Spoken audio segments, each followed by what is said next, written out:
Hi guys. Before we proceed to this video, we've got something very important to share with you. Neoliberalism, Inequality and Authoritarianism by Professor Jon V. Kofas is available for purchase. You can order it directly from the publisher Little French eBooks or through Amazon. Hello everyone, welcome to a teaser session on the legacy of the German theologian Martin Luther, who ushered the Protestant Reformation in 1517, 500 years ago, and its legacy, not just in Europe, but in the entire Western world, and indeed in much of the world, considering that Europeans were colonizers and uh, Protestant, various Protestant sects had an impact, and Protestant doctrines and Protestant ideology had an impact on the entire planet. The Protestant Reformation started with this theologian and university professor, a monk, um, in October 1517 in Wittenberg, Germany, when he nailed 95 theses, essentially castigating the Catholic Church for a number of issues. Above all, hypocrisy and misleading Christians by providing them with the false assumption that they can buy their way to salvation through the purchase of indulgences, remission from sins, essentially. This was a way, of course, for the Catholic Church, the papacy and the upper clergy to raise revenue. The church was the largest institutional landowner of Western Christendom.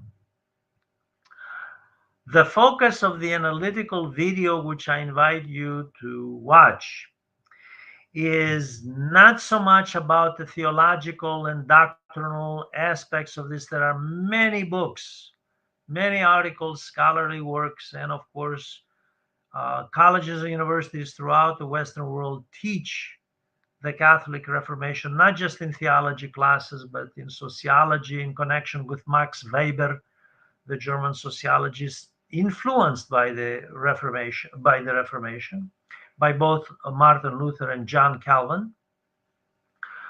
But the goal here is to point out that Martin Luther, by accident of history, lived in a period when there was social discontinuity, a transition from the feudal manorial system of the past 1,000 years in Europe,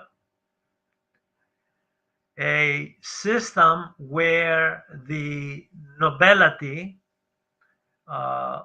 owned much of the land, along with the upper clergy, and the church as an institution. And there were countless serfs, people who were legally bound to the land and could not move from it and had to serve the lord of the manor, as well as small farmers and peasants working the land in an economy that was essentially rooted in subsistence agriculture. After the Black Death erupted in 1348 in Europe, gradually, and of course there was a reduction from 1348 to 1500 in the population of Europe.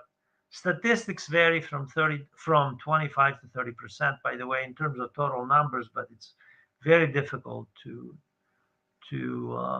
ascertain anything with certainty here. What happened is Europeans began during the Black Death to transition from a subsistence agricultural economy to a commercial agricultural economy, and also engage more and more in animal husbandry. And that meant trade the surplus for products as well as liquidity, cash. Martin Luther came along in 1517 when he nailed those 95 theses at the castle church in Wittenberg and challenged the authority of the Catholic Church.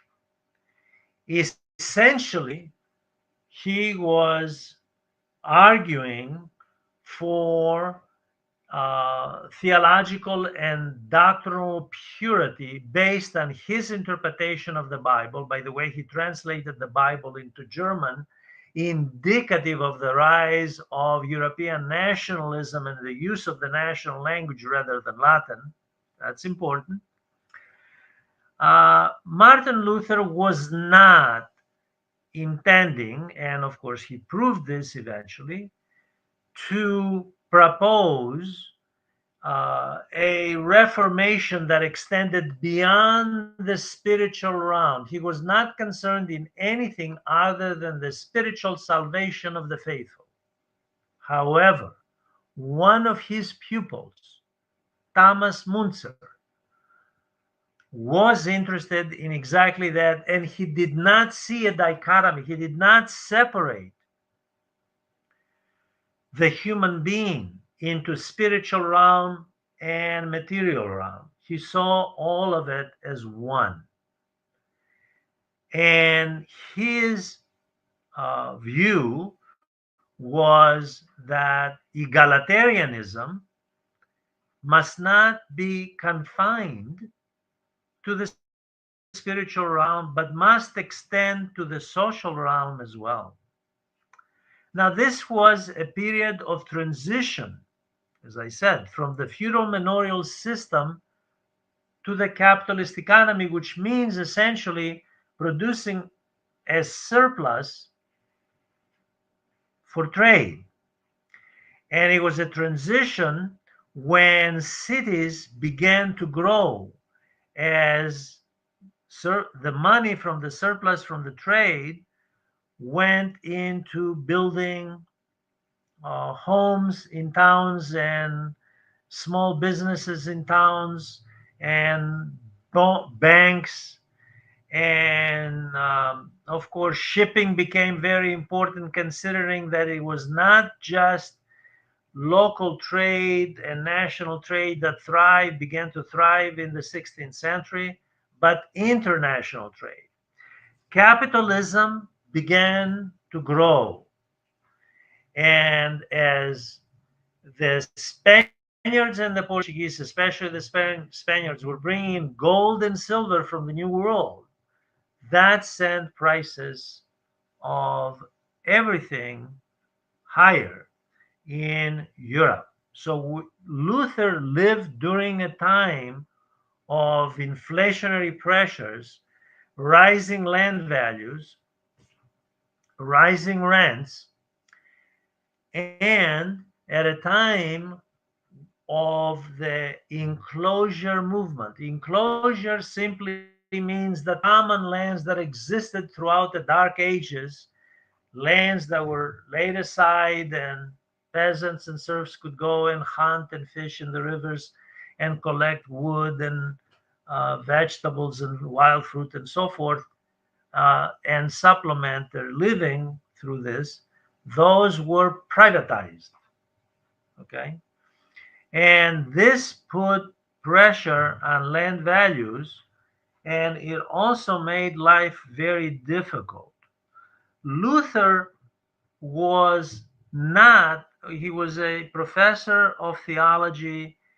He was not interested in addressing social justice issues, only spiritual justice. And what happened was that the people who flocked to hear him, okay, were attracted by his message, but they heard different things.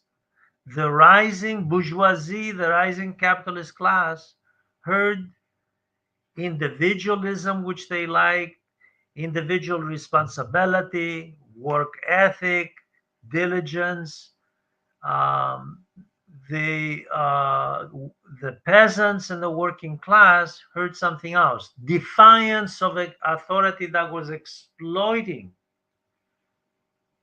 Although this was authority in the form of the spiritual nobility, namely the upper clergy, the bishops, archbishops, and cardinals, the common people did not make a distinction because those same people came from noble families for the most part.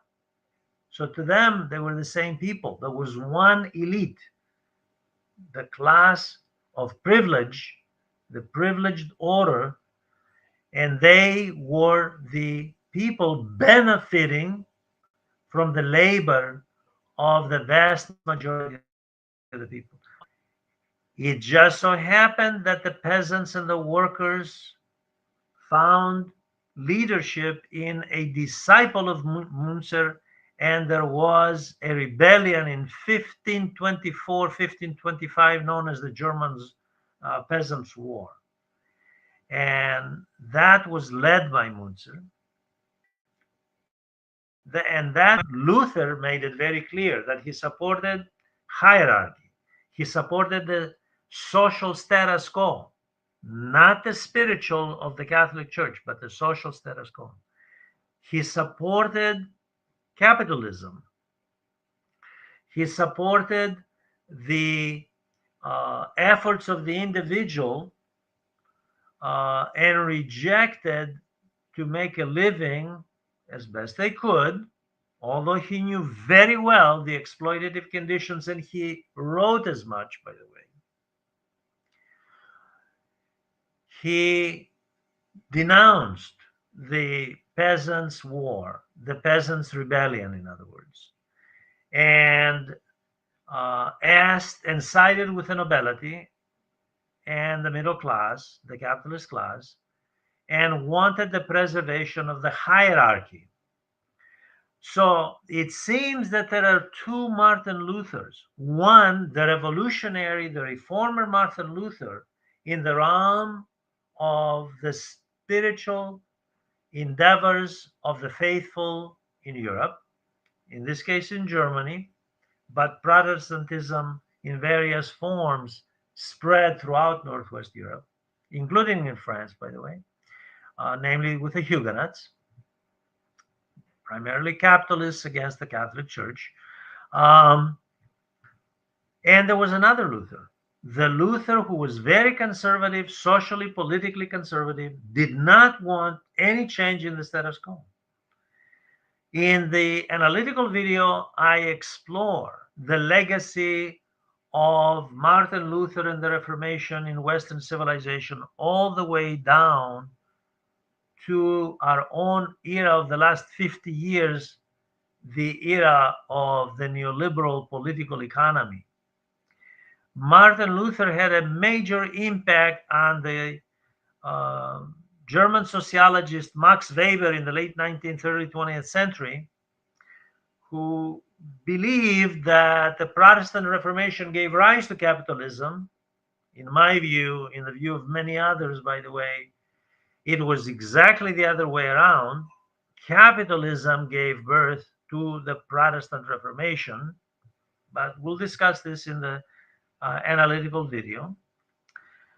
Martin Luther also had a lasting legacy in neoliberalism, especially the German version known as Ordo liberalism, that is a state directed capitalist system where the state buttresses, supports capitalism, the market, and it's there to sustain the status quo, the hierarchical social order.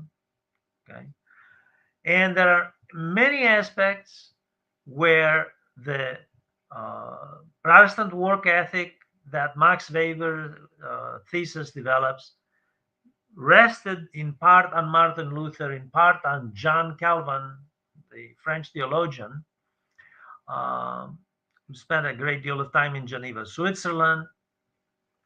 This has had a lasting influence throughout the Western civilization and in the mindset of Western capitalists, insofar as it has been used to justify the political economy. Just one last point, and that is that in the age of Martin Luther, in early 16th century, there was no political ideology to articulate the grievances of the masses, or for that matter, of the middle class. It is not until John Locke in the late 17th century during the English Glorious Revolution comes along, writes on writes about the theory of liberalism, not neoliberalism, but classical liberalism, and provides a philosophy of liberalism in two treatises of government in that book. And we have a coherent view, a coherent political ideology, which gives expression, albeit to the bourgeoisie in Europe, about where they stand versus where the nobility at that time, by the way, 17th century, stood. Before John Locke, religion was the universal language everyone understood, and religion was a substitute for political ideology.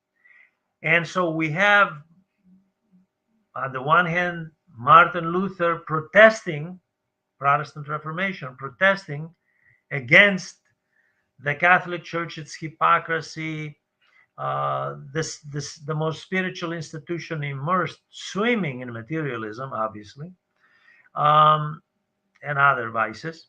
And on the other hand, we have a theologian, Martin Luther, who refuses to accept the reality that the people who are the faithful and are interested in saving their souls might also be interested in social justice in this life. That he rejected. However, his pupil embraced that idea.